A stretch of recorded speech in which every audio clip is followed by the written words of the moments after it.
For over a century, an ever-increasing spiritual awakening has attracted millions of Westerners to an Eastern philosophical and religious worldview.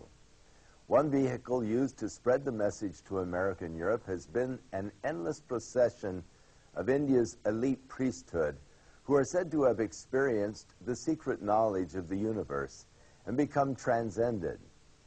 They are known as the masters, swamis, gurus, and yogis. Hinduism, which is the religion of India, is based on the evolutionary premise that the universe has existed from the beginning in the form of forces, and that over time those forces have personified themselves as gods and goddesses. Hinduism then regards the elite priests, known as the Brahmins, as a part of God. And within this framework, the priest is seen as the equivalent of God, or in some instances, even greater than God. Originally, it was believed that the Hindu could only attain spiritual transcendence in his old age. But in 1861, through the supposed revelations of a dead incarnation of Guru Babaji, the idea that anyone in any stage of life could receive this secret knowledge was a welcome shortcut, a revelation indeed that was to be popularly received in the West through the teachings of subsequent gurus and God-men. The first such master, Swami Vivekananda, entered the United States in 1892 and officially introduced yoga and Hindu philosophy at the World Parliament of Religions in Chicago. His attempt to present Hinduism as science shocked his American audiences, many of who considered Hindu occultism an abomination. But despite the seeming setback, Vivekananda's persuasive disciples ran with the analogy and have successfully propagated the message of paganism as science to the nations ever since. One of the most acclaimed of India's god-men, due to his association with the Beatles during the 60s, is Maharishi Mahesh Yogi. The Beatles encouraged millions of their fans worldwide to meditate their way to salvation through transcendental meditation, a user-friendly technique of Hindu mysticism artfully designed for the Westerner. However, after a few months, the Beatles became disillusioned with their personal yogi and publicly admitted that they had been spiritually duped. We made a mistake. The other people are making a mistake. We're going to see now. That's up to them. And we thought... What? We're human, you know. We came by mistake. That's all, you know. We thought there was more to him than there was, you know. But he's human. And for a while we thought he wasn't, you know. I thought he was... Nevertheless, the millions already attracted by the Eastern message had swallowed the tantalizing alternative to Judeo-Christianity and had begun their pilgrimage to Eastern persuasion. The use of drugs was another contributing factor to the popularization of the Guru, who interpreted the experience of drugs and the experience of Eastern spiritual awakening as one and the same. Today, despite frequent media warnings of the fraudulent ways of the many god-men, the fanaticism to follow this now sanitized occultism prevails. The seducing god-men's promise of relief from stress and worry, with the attainment of health, wealth, and spiritual liberty now and in the afterlife, does seem almost too good to be true. Our report begins in Delhi, India, where we talked with a number of these god-men and their followers.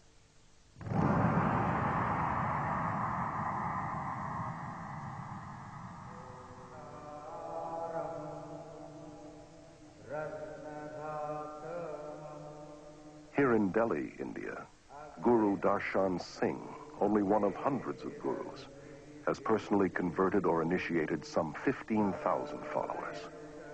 He explains that it is the job of the guru to groom his disciples into the shortest path to salvation. Salvation is the same, but you know, we have various paths leading to it. You know, some of the paths are long paths, other paths are the short paths. Why is a master then necessary? Master is necessary, you know, to groom you into the shortest path. Descended from a long line of Hindu spiritual masters, Rabindranath Maharaj is a former guru and accomplished yogi who is worshipped by thousands. The Hindu needed to be near his guru. The Hindu needed to consult his guru. He eventually saw his guru as the only means to salvation. It is absolutely extraordinary also to look at disciples of some of these gurus that I saw in India, for example. These adoring, huge, open eyes that just will accept anything from him and that just love him beyond anything. I loved Maharishi. I worshipped him. Therefore, everything he said or did or thought was perfectly right in my eyes. I just met Bhagwan and there it was. It's nobody else than him.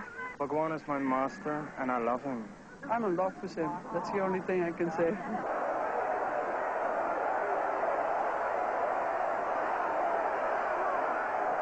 It is a love relationship. Master and disciple. Something happens in your heart when you see a master.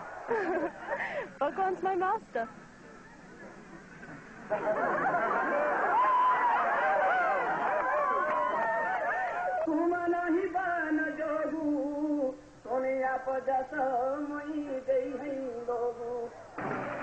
Here at the Kumbh Mela Festival, or Aquarian Fair, in Allahabad, India, 20 million Hindus gather to witness an endless procession of hundreds of these self-proclaimed God-men.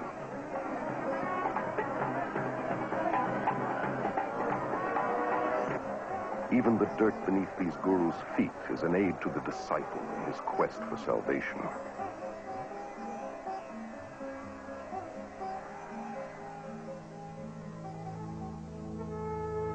This footage was covertly photographed and smuggled out of India. Naked priests are considered to be the holiest and most dedicated of guru disciples. Many cover their bodies with cremation ashes and dirt and mat cow dung into their hair.